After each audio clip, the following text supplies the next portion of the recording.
Thanks a lot for the gathering. Today we are going to discuss about the gaps between the innovations that are happening and the lending. So for generations together, the evolution of entrepreneur, that way it has happened is the farmer is the entrepreneur, and farmer has been the backbone for the Indian economy. And the successful farmers and their families have basically moved into industry, and then we have seen the growth in the service sector. But for all these things, the backbone had been the farmer. While we have grown tremendously on service sector and all, but the assumption that the farmer is individual farmer is entrepreneur remained like that. We are living in a dichotomy where the assumption that basically he's an entrepreneur probably doesn't hold good any further, because if you look at anywhere in the world, out of 100 people, probably 20 people will have each to be an entrepreneur, 10 will jump in, 2 only will succeed. So that 2% farmers, successful farmers are always there. Now, on the other side, when you look at, when you are leaving all the 100 farmers as entrepreneurs, we have seen the kind of extreme cases of even farmer suicide, where he has supplied food for us, but he is committing suicide. On the other side, when you look at the service sector, we have seen models where lakhs of employees are there. A person is walking in as employee, but is becoming an entrepreneur inside. Because if you look at any of the models that software companies follow, so there's an SBU of 200 people, 300 people, and somebody is equipped to become basically a person who generates profit, and they enjoy the benefits also. The model is existing. So all these things probably over a period of time has given thought to all of us, saying that, yeah, I mean, there's a change needed, and that is a change we are witnessing.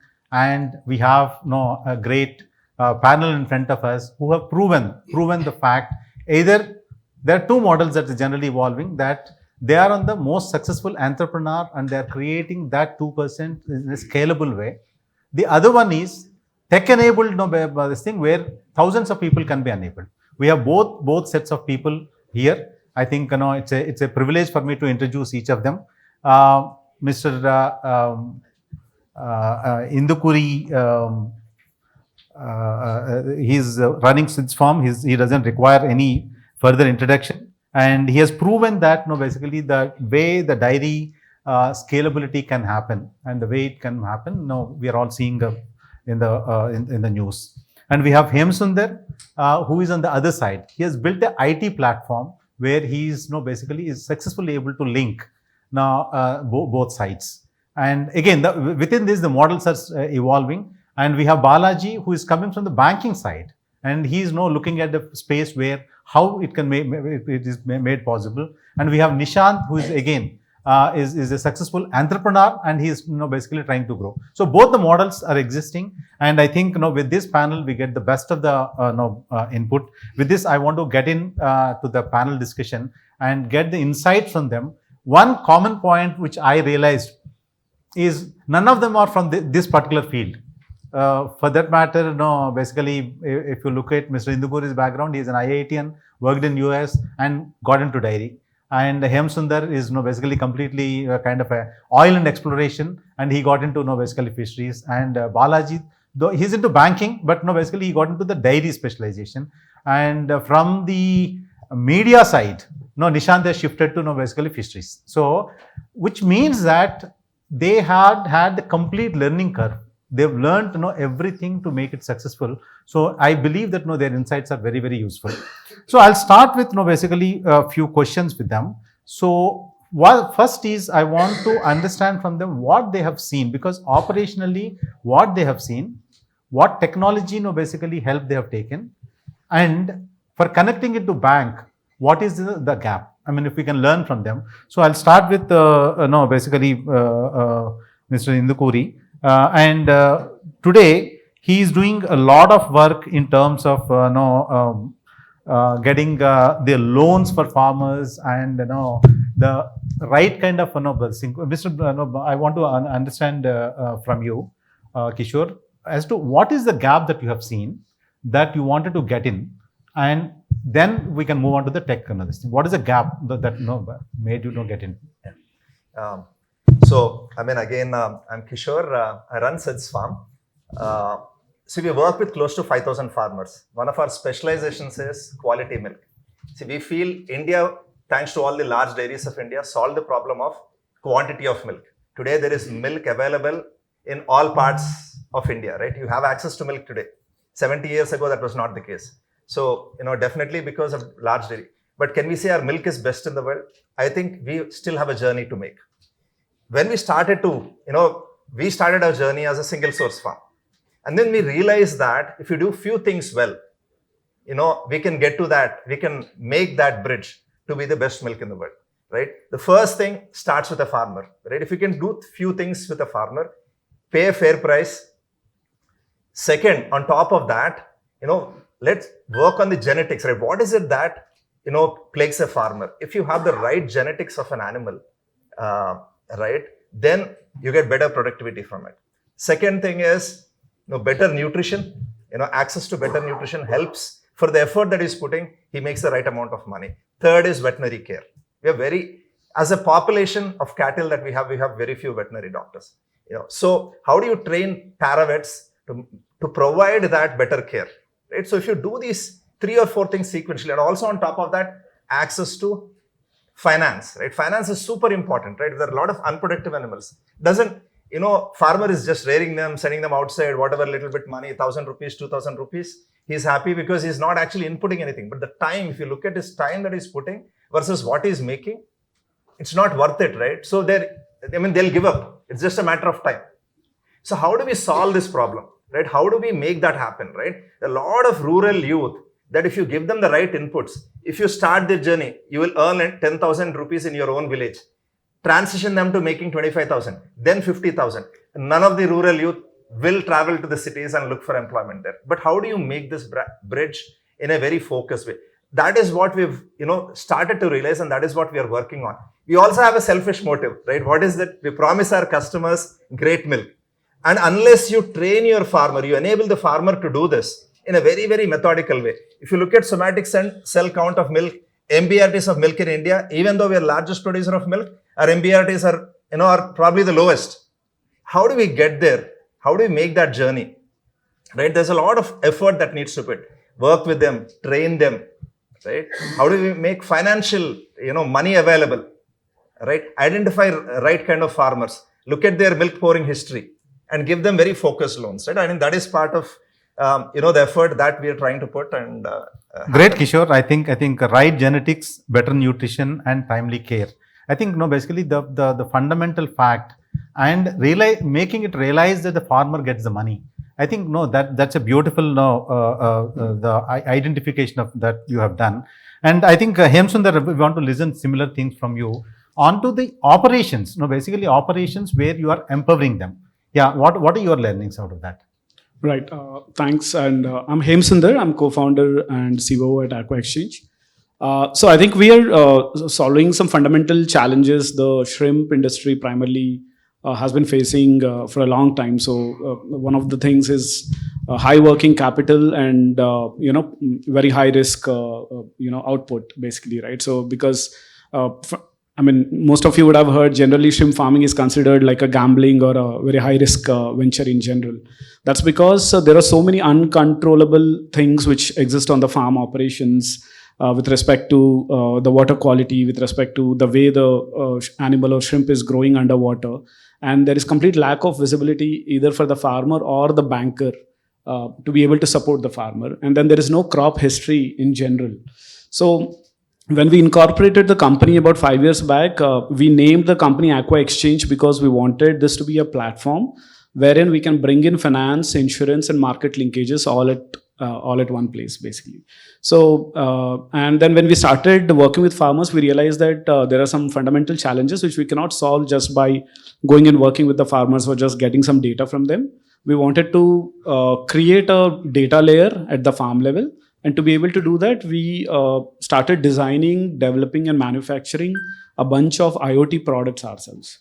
So some of our flagship IoT solutions today They are installed across 75,000 acres across India. Hemasundar, for a minute, Yeah. basically, the IoT portion will keep it aside. The Yeah. problem statements Right. that you've identified, if you can articulate in this round. Yeah, the problem statement was basically, to be able to bring finance and insurance to the farmers. There was no crop history, or there was no way the bankers could actually track the progress of the crop so that they can support them. So we needed to build a data layer there. Right. And I mean, I can go more on the IoT later if you want, but the first step was to build the data layer so that we can evangelize this sector to the bankers or NBFCs so that they can partner with us. Great. So, and now today what we do is we do end-to-end full stack solutioning for a shrimp farmer within India, right from providing technology, providing them crop inputs, and then also helping them with the market linkages in the end. That's it. Balaji, I'll park your this thing for a minute. I'll move on to Nishant. Nishant, basically you have demonstrated, the successful, fishery, this thing you yourself have done completely without the background, and you have proved that, it's highly profitable. One thing that, we all, basically should acknowledge is, by very inherent nature, all these areas are highly profitable, whether it is dairy or, basically aqua or, this thing. What are the operational issues? What are the gaps that, basically the farmer could not identify that you have identified, that you are able to get a huge tonnage, the production, which other people are not able to? Can you articulate those things? Firstly,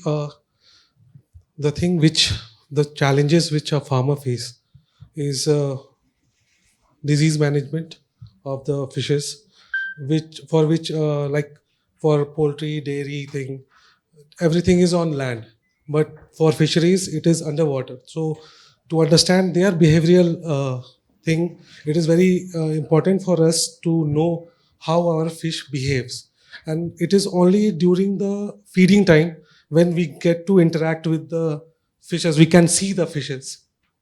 So the time frame is also very low. And secondly is the market. Market is very volatile. There is since this aquaculture is still unorganized sector in India, so the market, and it totally deals in cash. It is a cash business. So daily there's a change in pricing of the fishes, and the farmers suffers a lot, because when we take live fish to the mandis or the market, the retailers are so shrewd, like they wait for fish to die, and when the fish dies, then they have their own rate. So farmers, not only from we face challenges from weather condition, climatic changes. Now you can see that in Jharkhand this year, from February till October, it was totally raining. So there was a shift in climate changes also. So that is also a big challenge. Again, talking about the market, it is also a big challenge for us. I'll take a few minutes also. I have a AV of my farm. I want the gathering to show, because it will be the first time a farmer is showcasing his farm. So I just want 1 to 2 minutes. In the heart of Jharkhand, where innovation meets tradition, a venture in fish farming is growing to become a beacon of progress and sustainability. This is the story of King Fisheries, an industry leader transforming the fisheries sector and generating livelihoods across Jharkhand, India. King Fisheries began its journey in June 2018 with a humble cement tank measuring just 300 square feet. Their initial target was modest, aiming to produce 500 kgs of fish per year. However, ambition and vision soon propelled them forward. Within the same year, they expanded to a cage culture system over 2 acres of reservoir water. But here they realized that the road was far from smooth. The lack of experience and training led to significant fish mortality, causing a huge financial loss. Undeterred, King Fisheries learned from their mistakes. By 2019, they started seeking guidance from their mentor, Dr. Mohammad Akhlatur, senior scientist of the Central Institute of Fisheries Education. The success fueled further innovation. King Fisheries adopted the biofloc technology, becoming pioneers in the state of Jharkhand. In the financial year 2021, they undertook 2 major projects under the Pradhan Mantri Matsya Sampada Yojana that included 50 additional biofloc tanks and a massive IoT-supported recirculatory aquaculture system, RAS, with a capacity of 10 lakh litres. Despite initial challenges, their dedication led to the creation of one of the country's largest automated RAS setups. Today, inclusive of the state-of-the-art technologies, it became India's first commercial farm where they operate across various techniques, including reservoir, pond, cage culture, biofloc, and the RAS. King Fisheries also promotes aquatourism, offering educational and leisure experiences at their farm, where people can enjoy a resort stay, an amusement and water park at the Chota Nagpur Fun Castle and the Chota Nagpur Water Kingdom, all under one roof. Over the years, King Fisheries standardized their systems, attracting nationwide attention. Farmers, scientists, and entrepreneurs from across India and even other countries visited the farm to learn about their technology. Their model farm serves as a training ground for the Department of Fisheries. The farm's commitment to social responsibility is evident in their ongoing support and exposure visits for aspiring fish farmers. King Fisheries stands as a testament to resilience and innovation, building a sustainable future, proving that dreams, no matter how humble their beginnings, can create waves of change. This is King Fisheries, a farm that tells a story of determination, innovation, and community. That is awesome. I think that is the difference you people have done, that you have demonstrated, you have also propagated that, this is feasible. Similar thing I have seen with Mr. Kishore also. I had been to his farm and they have propagated that, this is the right way of doing things which cause no kind of. Now moving on to, now coming to the real subject matter of the finance. We have seen India where the banks are forced to give lending in the name of priority sector lending, but the banks say that I cannot, because I cannot take that kind of risk because I don't have any kind of visibility. They have their own problem. But if you look at the other side, they are taking money from savings of the people and they are giving their lending. So they have their own problem if they do not have the visibility, right? But once the visibility is there, I think there is no limit to basically finance. Again, that has been already demonstrated by Mr. Kishore. Basically he's already working with Rabobank, which is coming and basically talking about certain aspects. Recently he got Swiss investment fund for basically $1 lakh to address the mastitis problem, which means that people are demonstrating either grants or loans or kind of this thing, and they're saying, if visibility is there, we are ready to finance. But that visibility is missing in the sector. Let us come to that point. Mr. Kishore, if you can highlight where the farmer is missing and how technology, especially how technology visibility you are able to bring. Are there any challenges? We talk about IoT. IoT gives visibility. The minute visibility is there, banker is ready to take some amount of risk. Insurance is ready to take some amount of risk, but still IoT is not working. Some places technology challenges are still there. Let us discuss the technology challenge that you have adopted, challenge you have. Once it is there, the finance moving, which is a very important one. Once that is sorted out, I think basically we will be able to do much bigger role. I want to begin with you, Kishore. So, as a first project, we have two systems that we have designed, right? One is capturing the farmer milk pouring history. This is vital to us because this is how we pay our farmers. But we also know how much milk they are pouring every single day. So we monitor that over a period of time. We share this with our lenders, part of our lending network, all the banks, the NBFCs that work with us, we share this. So the lender knows exactly what. On top of that, we also created another system called a farmer information management system. This is a system where we know the demographics of a farmer. How many kids does he have? What are they studying? Right? What is the income levels that they have? Recently, we added a program where any of our farmer kids who earns over 95% gets a certain scholarship. Any kid that gets a 98% gets a certain scholarship, right? And career counseling for 9th and 10th grade kids for our farmers. The mastitis workshop that recently got us the 100,000. what we promised SciFem, the Swiss investment fund, is we'll take 500 farmers, show them by providing focused veterinary care that will drop the mastitis occurrence from the current 60% levels to less than 40%. Right? So once you capture this data, share it with our partner organizations. One, you can make focused lending available. Instance, for example, NABARD, right? In our recent interactions with NABARD has shared this problem statement. How do you identify the right kind of dairy farmer that we can fund? It's a great problem statement, right? I mean, suddenly it fired us up because now, if we can create this formula, these are the aspects, these are the qualities of the ideal dairy farmer.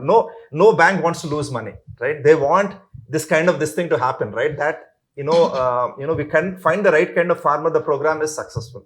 And that is what we are, I can share more examples, but in the interest of time, I would like to. I think that is awesome. So we're all putting our savings in bank.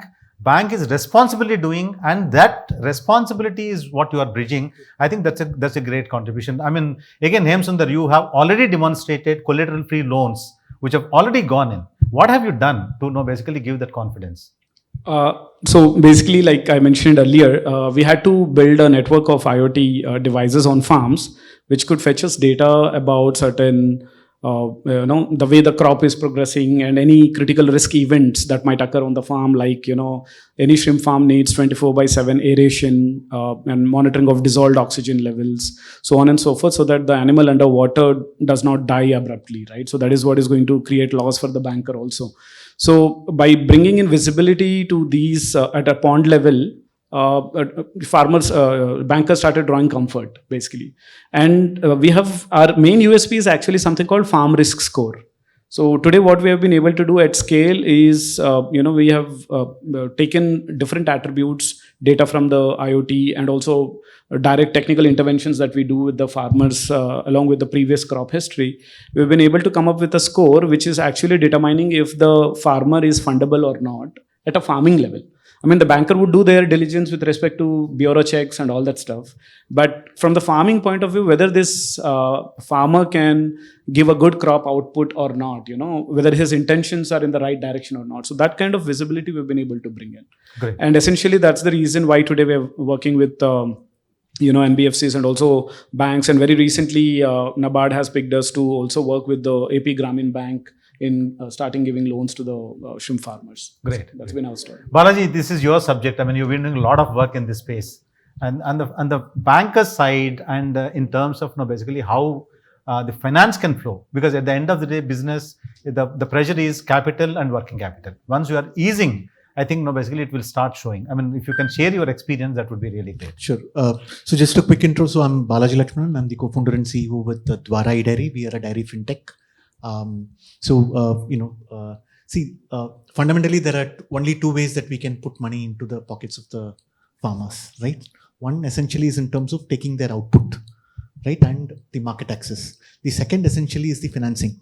And the right order is the second one first, right? So first you need to essentially finance them so that they grow, right? One of the classic problems that we work with is how do we make that 2+ cattle owner into a 20 cattle owner?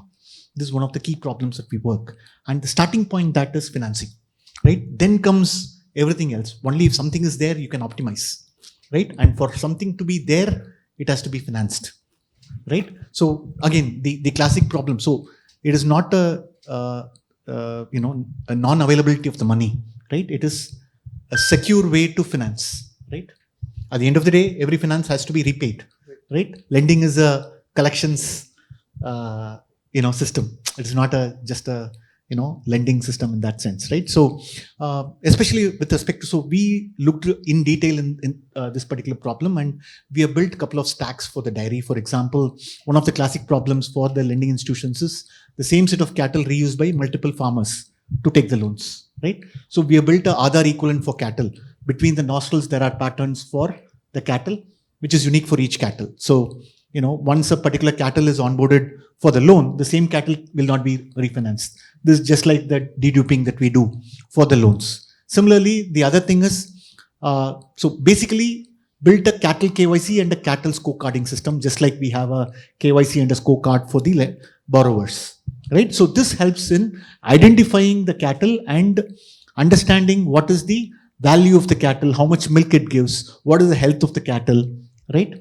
All these data points is now available to the lending institutions, right? So now, with all these data points, the lenders will be able to essentially finance, right? They have much more data point, especially with respect to the dairy, right? So we have essentially pioneered this system where now those farmers with those 3 or 4, let's say 1 to 3 cattle, who may not have any access to capital, now with the tech, they are able to essentially show that, hey, these are the cattle that I have, these are the assets, these are the value, this is the quality of the asset, and hence they can, right? So now using these tools, our larger goal is to sort of, assetize the cattle, right?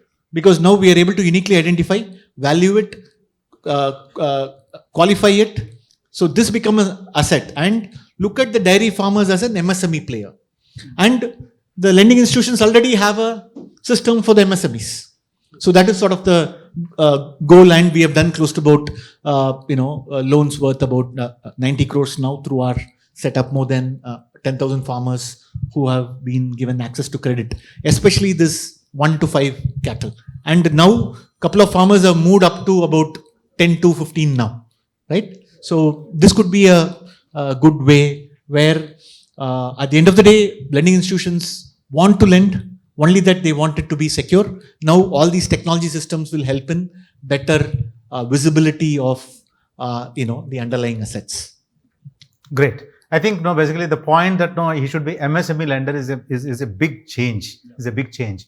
So at the end of the day, looks like basically all the entrepreneurs have proven that, like IT company, if he is given right kind of this thing, he will get more income, he will get incentivized, and we can promote them. I think that's a big mindset change.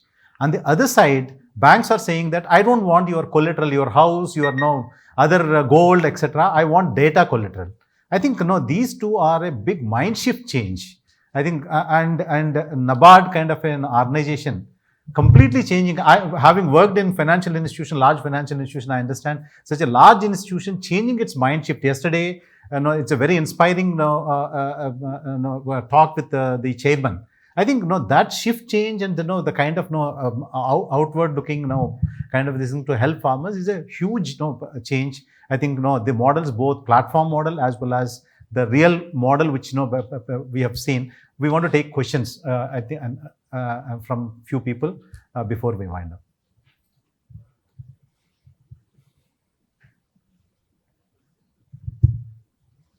Any questions? So the question goes to Mr. Dhavili. Yes. Just wanted to know, you said that you are able to focus on the particular cattle of a farmer. So how do you have a data on a particular farmer's cattle milk quality? Because as you said, that the milk quality, the ingredients of the quality which you are saying, that is more important. Yes. So just want to know about that. Yes. So Because, and one more thing, whether the milk collected from all the farmers is poured into one or you segregate it. yes, ma'am. So let me talk about the other side of our history, ma'am. So we promise our customers that we serve, we sell milk directly to our customers through an app. What we promise our customers is our milk will never ever have a thickener in it. What do I mean by thickener? It will not have urea, sugar, salt, starches. It will not have any preservative. What I mean by preservative? No hydrogen peroxide, no caustic, no baking soda, no antibiotics, no induced hormones, no aflatoxins. So how do we achieve this, right? So we run today about 200 village level collection centers ourselves as a company. We run 15 bulk milk chilling centers. I have a lab at every bulk milk chilling center that I operate where I test for all of these parameters. Then the number one parameter that I need to measure, in addition to no thickeners, no preservatives, no antibiotics, is also a parameter called MBRT, methylene blue reduction test. See, the fundamental thing, once you've tested the milk to make sure it doesn't have anything other than milk, the next thing that you need to look at is how fast have you chilled that milk. This is an Absolutely, I agree to it. My question is, individual farmer wise, you are collecting the milk at a cluster level and you are testing the quality. yes. My question is, how you can ask a farmer individual farmer to say that your milk quality is not up to the mark, and how you can control the better nutrition to that particular farmer? Yes, ma'am. So we have a 100 people team that works in the villages, ma'am. So when I say एक village का MBRT is 2 hours, for example, how do I take it to 4 hours? I need to start with every farmer. When is the farmer milking his cow? How is he bringing? Whether he's bringing it in a plastic can or a stainless steel can, everything changes the MBRT. So we have built the system. When I say my team is going, my paravit is going to every farmer and looking at his cattle. I have the information. I have his milk pouring history. We pay our farmer individually. 5,000 farmers, we pay directly into their bank accounts. So we understand each farmer, right? Not only we have the data, but we interact with them almost on a daily basis. That is how we get to improving the quality of milk. That is how we say this is a 5 animal farmer, a lot of potential. Let us support to get him through banks, through financial, let him get to a 20 farmer level because he has the right kind of, this thing. So that is, I think the depth is what is important. Huh? The paravets, they'll collect the data. Yes, yes. One more to To me, Balaji. As you said that you're capturing, because I'm with AIC, and you're capturing the muzzles, prints, etc., and you're connecting that with the. But can that prints of the muzzle can be correlated somehow to keep monitoring of the health of the cattle? Yeah, so this is a pure veterinary science. So we have a veterinary science team as part of our. So basically, we have modeled their, brain in that sense, right? So there is what I at least understand from the veterinarian is there is some level of a correlation. For example, a cattle once it is dead, the muzzle will become very dry, right? But there is some level of a correlation, but we cannot absolutely say that there is a causation. Meaning, simply because the pattern of the muzzle is this. That is right, sir. My question is that I absolutely agree. That is the way the muzzle is functioning, that we correlate when the cattle is live and when the cattle is dead, so that you are able to control the frauds, etc. As you rightly said that time, one cattle is not getting insured by several. Can we think on that pattern, that whether muzzle can help us somehow to monitor the health of the cattle? Yes. That I want to say, because So- earlier the chips, etc., which were inserted in the cattle, that became a problem. How to control that aspect? Is Dvara working on it somehow? So we have another stack where there is a concept of body condition scoring. So which is a veterinary science driven model where based on the back view and the bone structures that is there and the stage of the cattle, we can any veterinarian, if you ask, they'll be able to essentially look at the cattle and give a score and generally measure the health. Similarly, looking at the side of the images or the other images, when a veterinarian sees, they'll be able to broadly ascertain the health of the cattle, tell various parameters. So we have used all this data. So it's image-driven AI models where using the back image, using the side image, using the other images, we have essentially built that body condition scoring, a health score, as well as an overall Surabhi score for the cattle, which gives a score for the financial institutions, be it lenders or the insurance, as well as for the farmers report, which says, depending on these aspects, your cattle is at this stage. Probably you will have to do these things so that the health improves so much. Maybe the feed has to be rationalized. Maybe it is, essentially suffering from some, other level diseases. So all those things we are able to essentially drive by the 360 images, but not as much from the muzzle itself.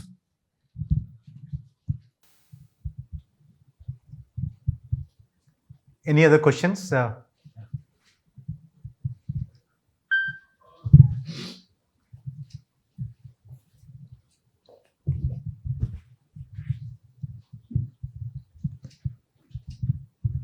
Hello. My question is, we are talking about the scores. You talked about the IoT-based scores for the water tanks. Then we have the Surabhi score. In the present state, what kind of concessions on the basis of higher score. Some kettles have higher score. तो loan में उनको कितना concession मिल रहा है? Like for the aqua and Good question, also for I the think. kettles. Yeah. अभी कितना मिल जाता है? And उनका और higher score होगा तो what is the concession amount they can reach? Frankly, I think we are not yet at that stage because it took us a long time to evangelize the sector itself. Because for out there, because we are primarily in shrimp, and out there many lenders had blacklisted shrimp for a long time because of the high risk associated with it and all that stuff. So right now we are at a stage where we are working to enable loans based on the score. And there will be time when we have repeated crop success, maybe 3 cycles, 4 cycles with the same banker. Then they would be able to bring in that additional. And also, as startups, we first start working with NBFCs because they are the ones who are willing to come up and tie up, right? So today we are at a stage where after working with certain NBFCs for about 3 years now, we are tying up. In fact, we have tied up with Grameen banks who are actually coming down from a 17-18% to a 12% kind of a level. So that is the advantage of having crop history for a certain farmer. So that way farmer gets benefited. I think you jumped few steps ahead Yeah. of. But good question. At the end of the day, these scores have to be absolutely. generalized. and- Absolutely, you're right. Yes. But the point here is, he's talked about blacklisting. The other one that we have seen is banks say, I don't want to do priority sector lending. I safely go and park my money with NABARD. That is also one way of blacklisting. Yeah, that's correct. From that phase, decades of no such phase, the money is flowing. Money is flowing because of these innovations. I think once the flow starts, then your question comes as to how it will mature. That they will start giving further, basically discounts. I mean, again, it's a bank side risk. I think we are still at the you are correct, and my thinking is that जो bank risk calculate करता है, how these scores should be scored. Yeah, I and think these it is combined a and provide the interest. Balaji may be the right person to If you could just add, yes. So see, the cycle always starts with the supply side first, right? So the scores first help in right sizing and reducing the risk. And once it has happened, like sir also mentioned, right? So now we have been able to sort of do a differential pricing based on the health of the cattle, right? So let's say we have worked with the multiple insurance companies. One of the insurers gave us a data where the number of claims for a red Surabhi score cattle is twice that of the amber and green cattle, right? This is a very interesting data point, right? So now we are working with the insurance companies where we can essentially do a differential pricing. Let's say if the cattle is green in color, right? If the score is above 90, can we give a 0.25% discount, right? If the cattle is amber and closer to, let's say, 50, the premium increases by 0.25%, right? See, we have to balance it. See, somewhere we should not see the industry as a giver. They have a business to run, correct? So this is sometimes we talk so much about the farmer, but it is the ecosystem. Ecosystem has to function, right? So the most important thing for any of the platform and in general all of us is to have a reasonable balance between the farmer and the ecosystem, because it is a cyclic process of both growing. So in that sense, we have gone one step ahead where we are now able to pass the positive benefit and the negative benefit to both the sides of the ecosystem, be it the lender, insurer or the farmer. Let me add a point to it, right? More provocative. If a farmer comes up to us and says, I'll give you 5 hours MBRT milk, I'll absolutely pay him 2 rupees more. Yeah. as a buyer, right? Why? Because it'll help us create better quality curd, better quality products, right? So the better the quality of milk, better the output, right? So absolutely, right? So I think India may dairy farmers are paid by fat and SNF. There should be a third parameter, MBRT. Right, 1 hour MBRT, there should be a pricing. 2 hours MBRT, there should be a pricing. 3 hours, 4 and beyond, world class milk, there should be an excellent pricing that a farmer should get. I think this is a revolutionary idea. I mean, we have 50 crore liters of milk getting produced. Nobody talks about MBRT. I think this stage has basically thrown light into certain insights which would bridge the gap that is needed. And I think basically the gap, once it is built, that is the real economy that is getting built. And with AI, what a human cannot perceive, the system can perceive and can give us the results And if that is converted into a profitable thing for the farmer, I think basically the revolution to farming can happen, and it's likely to happen. I think let us conclude the session with a big round of applause to the innovators that have made this thing. Thank you.